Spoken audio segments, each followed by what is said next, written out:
Salam əziz izləyicilər, əziz şagirdlər, xoş gördük sizləri. Demək, bugün sizinlə adi və onlu kəsrlər bölməsindən belə bir məsələnin həllinə baxacağıq. Dərslərimizdən yararlanmaq üçün, dərslərimizə qoşulmaq üçün ekranda gördüyünüz nömrə ilə əlaqə saxlaya bilərsiniz. Nömrənin WhatsApp-ı da var. Demək, bu məsələni biz həmişə adətən belə deyək də, tənlik qurmaqla həll edirik. Əlbəttə ki, tənlik qurmaqla həll yolu daha asandır. Bu dəfə bu məsələnin həllini tənlik qurmadan, yəni adi kəsrlərdən ədədin hissəsinin tapılması, yaxud hissəsinə görə ədədin tapılması qaydalarının tətbiqi ilə həllinə baxalım. Demək, məsələdə bizə nə deyir? Deyir ki, Azərin bir qutu rəngli qələmi var idi. Bir qutu, biz onu vahid qəbul eləyək, bir qutu. O qələmlərinin 1/3 hissəsini neynədi deyir? İlqara verdi. Demək, 1/3 hissəsini verəndən sonra bunun qələmlərinin 2/3 hissəsi qalacaq. Bu demək, hissəsi qalacaq. Bəs ardınca nə deyir? Deyir ki, qalanın 1/4 hissəsini Arifə verib. Yəni, bu qalan qələmlərin sayından. Yəni 3/2-dən biz çıxmalıyıq.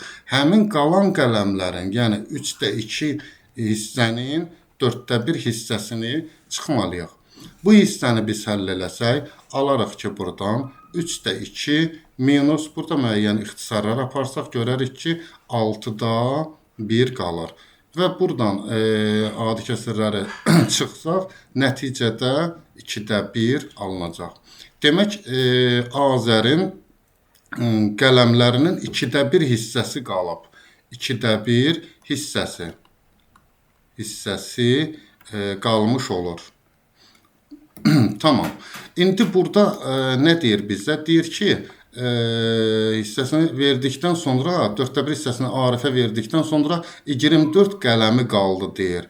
Əvvəl qutuda neçə qələm var idi? Demək, bu məsələ nəyə gəlib çıxır? 2/1 hissəsi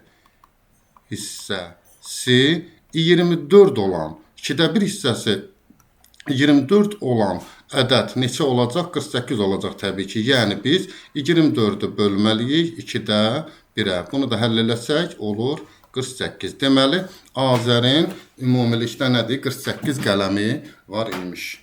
Videonu diqqətlə izlədiyiniz üçün hər birinizə təşəkkür edirəm.